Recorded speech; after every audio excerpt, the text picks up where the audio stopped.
Hello दोस्तों, कैसे हैं आप सब लोग। आज की इस वीडियो में बहुत ज़रूरी इंफॉर्मेशन शेयर करूंगा, खास करके उन सारे लोगों के लिए जो सऊदी में रहते हैं, काम करते हैं।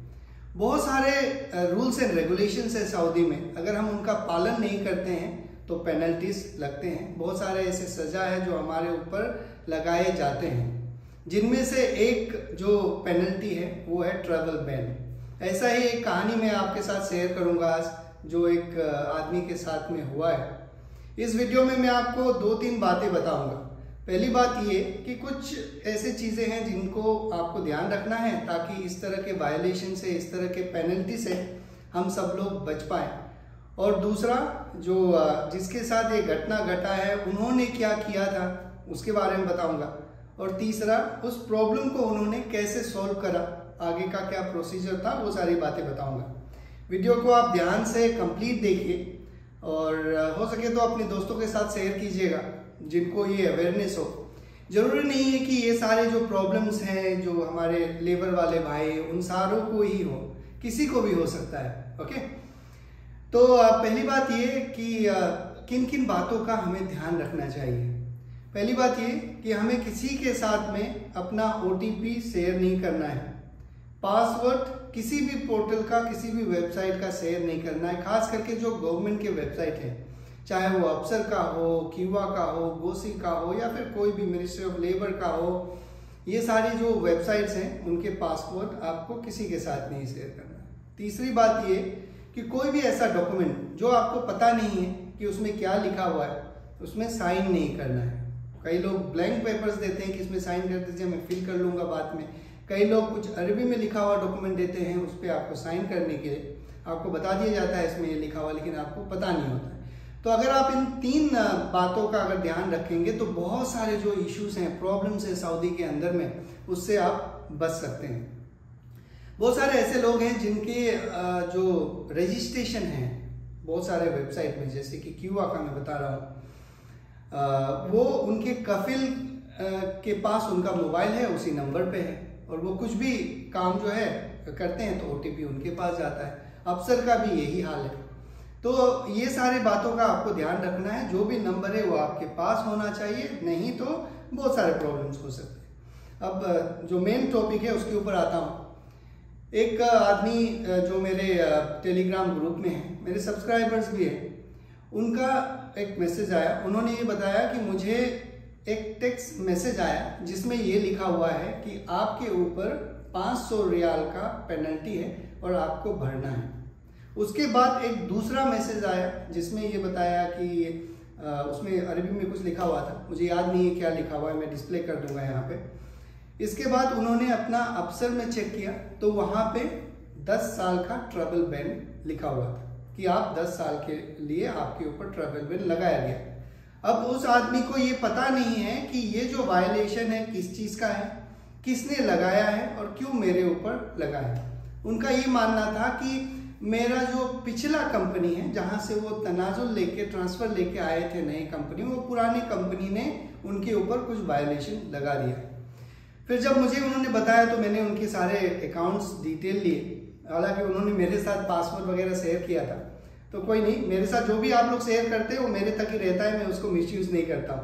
तो मैंने चेक करा तो जो पहला मैसेज था जिसमें 500 रियाल का जो जुडिशियल कॉस्ट के बारे में बताया जा रहा था, उसके नीचे नाजिस जो इनका जस्टिस का वेबसाइट है उसमें लॉगिन करा। बाकी बहुत सारे उसमें ऑप्शंस है, आपको पता नहीं चलता है कि कहाँ क्या है। लिंक आप क्लिक करेंगे तो वेबसाइट पे जाएगा, वो पर्टिकुलर ऑप्शन पे नहीं जाएगा। तभी मैंने बहुत ढूंढा तो जाके मुझे पता चला वहाँ पे कि वो जो वायलेशन है वो किस चीज़ का है। अब उसमें बहुत अच्छे से उन्होंने अरेंज किया हुआ है, जो जस्टिस का वेबसाइट है नाजिस का, सारे जो फ्लो बनाए हुए हैं कि क्या क्या एक्शन किस किस डेट में किया है, कौन से डॉक्यूमेंट्स आपने साइन करे थे वो अटैच करा, वो बहुत सारे डिटेल्स है। वो किसी और दिन आपको मैं वेबसाइट में दिखाऊंगा। उस वेबसाइट में जब मैंने चेक करा तो मुझे एक डॉक्यूमेंट मिला जो एक अरबी में लिखा हुआ डॉक्यूमेंट था और उस आदमी का सिग्नेचर था। मैंने उसको ट्रांसलेट करके पढ़ा और वही डॉक्यूमेंट उनको भी शेयर करा। उस बंदे ने मुझे ये बताया कि 2 साल 2 साल पहले या फिर कुछ समय पहले उन्होंने एक राउटर लिया था जेन का जो मोबाइल का राउटर लेते हैं पोस्टपेड वाला। तो वो एक जगह में थे, वहां से शिफ्ट हो रहे थे, तो उन्होंने उसे कैंसिल कर दिया। अब कैंसिल करते समय उनको जेन वालों ने बताया कि भाई आप कॉन्ट्रैक्ट पीरियड से पहले कैंसिल कर रहे हैं, आपको इतना रियाल देना पड़ेगा। उस समय उन्होंने बोला ओके। बाद में घर चले गए, कोविड आ गया, बहुत सारे बातें हुआ। इसके बाद उनको पता नहीं कि क्या हुआ, अचानक से ये मैसेज आया। ये मैसेज जब आया तो उसमें जो जेन वालों ने इनके ऊपर केस किया हुआ था और ये सारे जो डॉक्यूमेंट्स उन्होंने साइन करे थे, कॉन्ट्रैक्ट वगैरह अटैच करा, और जजमेंट में ये आया कि उनको इतना रियाल, लगभग 2000 कुछ रियाल उनको पे करना है, प्लस 500 रियाल उनको जो जुडिशियल कॉस्ट होता है वो पे करना है।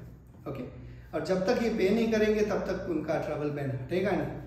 तो हालांकि इन शॉर्ट उन्होंने इसको पे कर दिया और उनका ट्रैवल बैन हट गया। अब सवाल ये है कि ट्रैवल बैन जो उनका हटा है, नहीं हटा है, प्रॉब्लम सॉल्व हुआ या नहीं हुआ, वो कैसे चेक किया जाए? वो अफसर से चेक किया जा सकता है, वो भी मैं आपको बताऊंगा। उससे पहले एक बात और बता देता हूँ, ये जो 500 रियाल जुडिशियल कॉस्ट है वो उनके साथ जो पेनल्टी था उसके साथ जुड़ा हुआ नहीं था। इसका कुछ 15 दिन का टाइम होता है, शायद 2 हफ्ते का टाइम होता है, जिसमें आप जजमेंट को चैलेंज कर सकते हैं। जब ये 15 दिन 2 हफ्ते का टाइम पूरा हो जाता है, इसके बाद वो 500 रियाल भी आपको पे करना रहेगा। 500 रियाल कोर्ट वालों को, और बाकी जो पेनल्टीज था वो जेन को जाएगा। कुछ डॉक्यूमेंट्स हैं जो बीच में मैं आपके साथ शेयर करता रहूंगा। वो सारे डॉक्यूमेंट्स हैं जो उन्होंने अटैच करा था विद प्रूफ।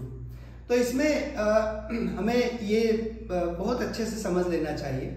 जरूरी नहीं कि वो 5 साल पुराना कोई बात था जो हम लोग को लगता है अरे कौन फॉलो करेगा वो, चाहे वो हमारे पोस्टपेड्स के मोबाइल नंबर थे या फिर ऐसा कोई हमारे लायबिलिटीज थे किसी के साथ, गवर्नमेंट कंपनी के साथ, प्राइवेट कंपनी के साथ, जो हम लोगों ने फुलफिल नहीं करा है, तो कभी ना कभी वो हमारे ऊपर केस कर सकते हैं। और उनके पास अगर साइन डॉक्यूमेंट होगा तो केस उनके फेवर में जाएगा और हमें इस तरह का पेनल्टीज लग सकता है। अब जल्दी से मैं आपको बता देता हूं कि ये जो प्रॉब्लम था उसका सोल्यूशन कैसे करा उन्होंने। उसका सोल्यूशन सिंपल सा है, जो पेनल्टी है वो आपको पे कर देना है। जब आप पे कर देंगे आपके ऊपर से वायलेशन हट जाएगा। अब जो ट्रैवल बैन लगा था उनके ऊपर 10 साल का, वो हट गया है। उसको आप कैसे चेक करेंगे? अपने अफसर अकाउंट में जाके चेक कर सकते हैं। वहां पे एक जनरलाइजेशन रिपोर्ट क्वेरी होता है, उसमें आप जाएंगे तो आपको दिखेगा आपके ऊपर कोई ट्रैवल रिस्ट्रिक्शंस या बैन है या नहीं। अगर नहीं है तो उसमें कुछ नहीं आएगा, अगर है तो बहुत सारे आएंगे आपके ऊपर। डेट आएगा, किसने रिक्वेस्ट करा, किस टाइप का है, बैन कब से स्टार्ट है, कब खत्म होता है, ये सारी बातें होगा। तो इन शॉर्ट, ज़्यादा लंबा नहीं एक्सप्लेन करूंगा, नहीं तो बहुत लंबा वीडियो हो जाएगा। इन शॉर्ट ये है कि चाहे आप जो भी हो, चाहे आप executive management directors, president of company क्यों ना हो, अगर आप बाहर वाले हैं तो आपके साथ भी ये हो सकता है। चाहे आप छोटे से वर्कर क्यों ना हो, उनके साथ भी इस तरह की हरकत हो सकता है। तो इनका जो एक सिंपल 1 लाइन सॉल्यूशन अगर मैं बताऊं तो उसका सॉल्यूशन ये होगा कि आप किसी के भी साथ अपना OTP शेयर ना करें, किसी के भी साथ ना करें। पासवर्ड अपना किसी के साथ शेयर ना करें। कोई भी डॉक्यूमेंट्स ऐसा है जो आपने साइन करा है उसको पढ़ लीजिए, उसका कॉपी ले लीजिए, अपने पास रख लीजिए, ताकि आपके पास भी एक एविडेंस हो। तो मैं उम्मीद करता हूं कि आप सब लोगों को ये इन्फॉर्मेशन कुछ ना कुछ एक हिंट दे रहा होगा कि कुछ काम ऐसे हैं जो हमें नहीं करने चाहिए। अपने दोस्तों के साथ जरूर शेयर कीजिएगा ये वीडियो को, अवेयरनेस फैलाइए। इस वीडियो का मोनेटाइजेशन मैं ऑफ कर दूंगा अगर आपको लगता है कि शेयर करने से मुझे फायदा होगा। ओके, आप कहीं पे भी शेयर कर सकते हैं अपने सोशल मीडिया में। मैं ये चाहता हूँ कि इससे लोगों को अवेयरनेस हो, ना कि लोग जब परेशान होते हैं तो हमें भी प्रॉब्लम होता है। 2-3 दिन से मैं भी इसी चक्कर में सोच रहा था कि भाई ये कैसे हुआ, कैसे इसे सोल्व किया जाएगा। तो चैनल को अगर आपने सब्सक्राइब नहीं करा है तो जरूर कर लीजिए। अब नेक्स्ट वीडियो में आप लोगों के साथ क्यूआ के बारे में बताऊंगा, जैसा मैंने आप लोगों के साथ प्रॉमिस करा था। एक बेसिक से लेके कॉम्प्लेक्स पूरा क्यूआ का आपको एक बेसिक इंफॉर्मेशन, एक आउटलाइन दे दूंगा। जिनको क्यूआ के बारे में कुछ पता नहीं है, उस वीडियो को देखने के बाद उन सारे लोगों को सब कुछ पता हो जाएगा। आज के लिए बस इतना ही। आप लोग अपना ख्याल रखिए। Thank you very much.